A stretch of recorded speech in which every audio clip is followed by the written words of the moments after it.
Hello and welcome to Moneylife. This is Sucheta Dalal. This week, I'm going to talk about the Tirupur water project again. Now, some of you who may have watched this regularly will wonder, why do I keep going back to the Tirupur water project and infrastructure, leasing, and financial services? The second part is easy to understand, right? Because it was this massive conglomerate, debt of nearly 1 lakh crore, which started defaulting in 2018. The government had to sack the board, bring in a new board under banker Uday Kotak. This was a government-appointed board. It created a systemic shock. So discussing IL&FS, though people have forgotten about it because IL&FS, the parent company, was unlisted. Now, why is Tirupur important?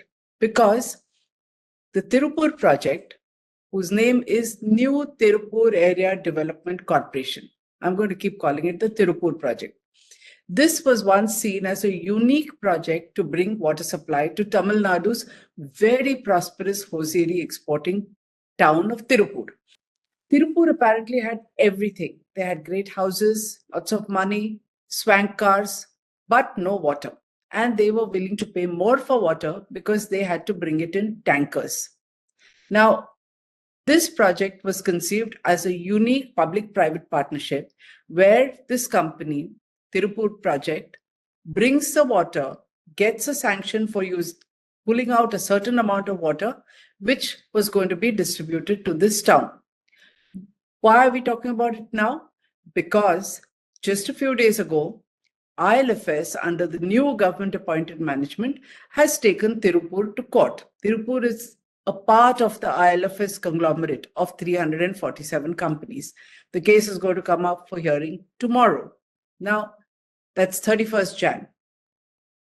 Why should a parent company drag its own subsidiary to the National Company Law Tribunal? Now, you know that the National Company Law Tribunal oversees bankruptcy and is looking at the resolution of IL&FS itself. Therein lies the story and the reason for this video blog. Now, even after the new management came in, that's 5 years ago, which is why people have forgotten, except those who are supposed to get their money back from IL&FS, nobody remembers it. What has happened is that nothing was done about these two water companies that were set up by IL&FS long time ago, as usual, with a very unique path-breaking project. And they continued to ignore issues. IL&FS, if you remember, had classified their companies in three. Red, all the bad companies; orange, likely to find buyers, revivable; and green, which are good projects, which are actually making profits. New Tirupur and its parent, Tamil Nadu Water, I'm going to come to that a little bit, were green companies, which means that they were making at least operational profits, if not enough money to pay back the debt. So the backstory is this. IL&FS sets up these two companies in Tamil Nadu, public-private partnership with the Tamil Nadu government. Another 50% is controlled by Tamil Nadu bureaucrats. So how does it do it? It first sets up Tamil Nadu Water Investment Company Limited. I'm going to call it TWIC. Okay. Tamil Nadu Water Investment Company Limited, in which IL&FS buys a 54% stake. The rest is held by the Tamil Nadu government. This in turn sets up an operational subsidiary, which is New Tirupur Area Development Corporation, or Tirupur Project, or New Tirupur. This operating unit has only a 15% direct stake from IL&FS, but thanks to its holding in TWIC, it controls it indirectly. The rest, like I said, some banks and others. One important player is AIDQUA. Okay. Adica, a Mauritius-based company called Adica Holdings Mauritius Incorporated, is a foreign investor which held a stake of nearly 28%. And this is important because there has been litigation going on with this investor, their own single foreign investor, for over 12 years. Now, I just told you that it's a green company, but believe it or not, it had gone through corporate debt restructuring in 2012. Why did its debt have to be restructured? I'm going to come to that. But they needed to borrow money at that time.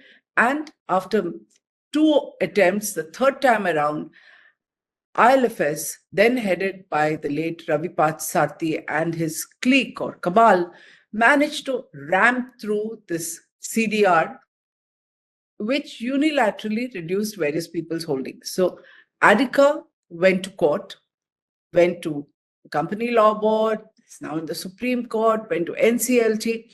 Nobody has heard it. I mean, hearings are going on, but there is no final decision for 12 years. No surprise, this is how India is. The whole world changes. So this is 2012. IL&FS collapses in 2018. Another 5 years have passed. 5 years where a government-appointed board is slowly resolving it at a huge cost. And now this board has taken Tirupur. So we've come the whole circle, and I've explained to you why we're talking about it today. Adika went to court not only because its shareholding was forcibly reduced against the conditions in which it came in and articles of association, but it also accused IL&FS of dodgy practices under the influence of Ravi Parthasarathy. Now, like I said, new management, first headed by ex-banker Uday Kotak, now led by C.S. Rajan, who was former Chief Secretary of Rajasthan, bunch of IAS officers in the new management appointed by the government, had no time for this. They were busy with other stuff. So the infusion of funds is the reason for the dispute, where now IL&FS is fighting its own subsidiary. What happened during the corporate debt restructuring is that New Tirupur was left with a debt of 489 crore. This had to be repaid between 2013 and 2026. We are in 2024. So just 3 years of repayment, which means most of the debt has been repaid. This included a component that is called senior debt, which was procured from the United States Agency for International Development. There is another dispute here and allegations over the manner in which it was procured, who paid the fees, when it was disclosed. But like I said, nobody wants to look at it. It's a subject of litigation. Then there was another debt, which was from IL&FS, about 100 crore. Here also, repayments happened till the end of 2020, till the end of 2022. In fact, at that time, New Tirupur suddenly decided that A, we want to prepay a part of it, 47.12 crore, and the remaining 52.92 crore, we do not acknowledge. We want it disregarded because we think it's not owed. So they stopped making payments. I suppose some back and forth went on between the government appointees on IL&FS and their subsidiary and its management and directors. But since nothing moved, they have gone to court. And like I said, the case is coming up on 31st Jan. What is muddying the water even further is what New Tirupur has been doing internally. Now you will wonder who's controlling New Tirupur if it's kind of part of the consortium and a subsidiary of IL&FS. Well, a bunch of IAS officers. They control not only New Tirupur, but the investment company TWIC. In fact, there are 3 common directors between the two. Now, New Tirupur claims that the reason why we don't owe this 52 crore is because the money that was given by the Tamil Nadu government as a grant, routed through TWIC, was converted into equity, part of all this forcible action which no one's looked at till now in 2012. So they say if that's converted into equity, that gave IL&FS a benefit of 27 crore. It gave the Tamil Nadu government a benefit of 23 crore. So no money is owed anymore. Strangely, doesn't stop at this. The same Tirupur management has apparently paid 20 crore as loan repayment. Now, this is funny, isn't it? Because if you have done a loan repayment, then where is the question of conversion of debt to equity and you say you don't owe anything? So either you have a loan or you don't, but they are taking a stand that both are true. I have seen documents, internal notes and letters.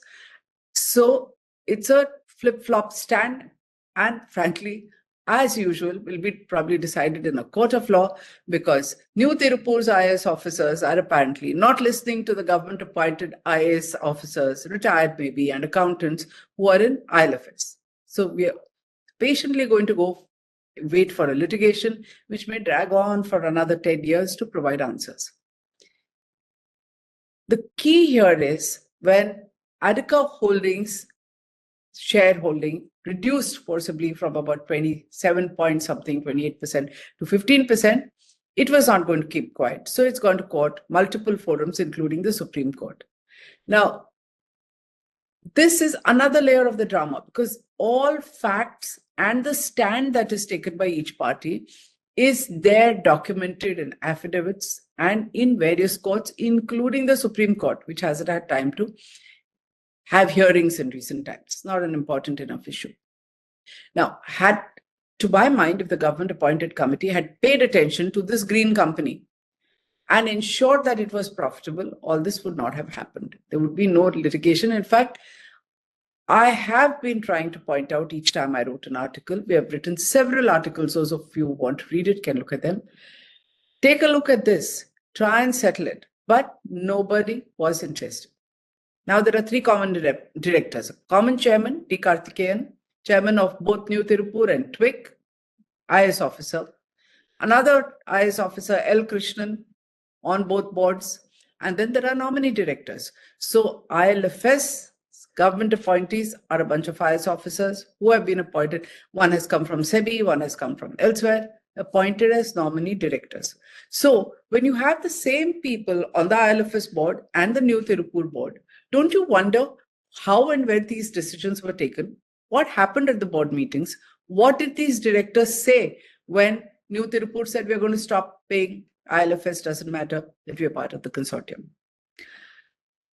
All this goes back to whether New Tirupur is profitable. It was envisaged as a project that has all the possibility of being not only very profitable, but a model for the rest of the country to follow, especially where there are large exports and naturally lots of income. So let's go back to the water pricing. In fact, I remember Ravi Patsati telling me in the mid-90s, I was one of the first to write about this project, that water privatization is being done for the first time in India, with the small project and a small amount of water being sanctioned for privatization. And since Tirupur had such a high density of swank foreign cars at a time when foreign cars were rare in India, we're talking about, the mid-90s, because all its earnings were through the export of hosiery, they had been paying absurdly high prices for water, which was scarce. And if water prices had been managed correctly, Tirupur, or rather this New Tirupur project, should have been so profitable. There should have been no debt restructuring in 2012. There should have been no litigation, and everyone should have been happy. And this should have been a showpiece that was replicated across the country. Remember that when you have tanker water, you are pulling it out from groundwater, which is supposed to go for agricultural lands. So it is good for Tamil Nadu also that this project had become a success, and they obviously bet on it because the government has invested. Why is nobody interested in making it work? Again, we come back to bureaucrats. So they have refused to allow New Tirupur to increase the water price for a long time. And water is the only product that this company has. So fundamentally sound company making operational profits since inception is going around with corporate debt restructuring, write-offs, conversions, because they won't increase the price of water. Now, all of us would have opposed an increase in price of water if it affected ordinary people, people who can't afford it, but that's not what is happening here. In fact, they have produced a study. There is a study by Akara Research and Technologies Private Limited of 2021, which did a survey apparently, which said 86% of users would oppose a hike in water prices. And the bureaucrats said, 86% will oppose, we can't increase the water price. But who are these users? They're not people like you and me. They're not domestic users. They are industrial users.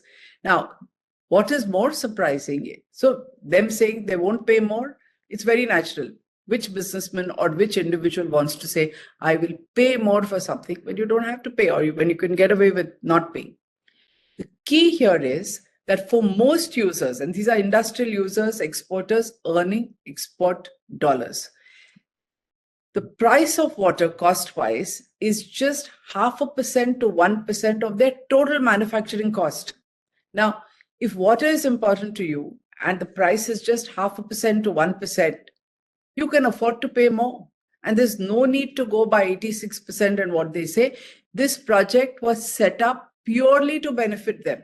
So the project has to be profitable, it should make money, and the price could have been increased. Ideally, the new IL&FS management should have worked with the Tamil Nadu government and ensured that New Tirupur was profitable. Instead, they're fighting over a small amount like 100 crore and 50 crore. And instead of a showpiece project that the Tamil Nadu government and people should have been proud of and replicated across the country, you have a mess. You have a mess since for the past 10 years, since 2012, when it had to go for debt restructuring. You have a mess for the past 5 years because apparently nobody seems to know what is going on inside. In fact, I would say that the Tirupur water project is a cautionary tale of how a well-conceived, important project can get derailed by mismanagement and litigation. It's well-intentioned, it's required, and it doesn't have to be a lose-lose situation even today. Instead of sitting in court, they need to sit together across a table, convince the bureaucrats, make the company profitable, and find a way to end this amicably so that all cases pending for a decade are withdrawn and we have projects that we can be proud of. This is a water scarce country. It's not about a little town called Tirupur. It is about having good, unique, innovative projects all over India. And that is why it should be important to us. If you agree, make sure that more people know about this and subscribe to this channel. Thank you.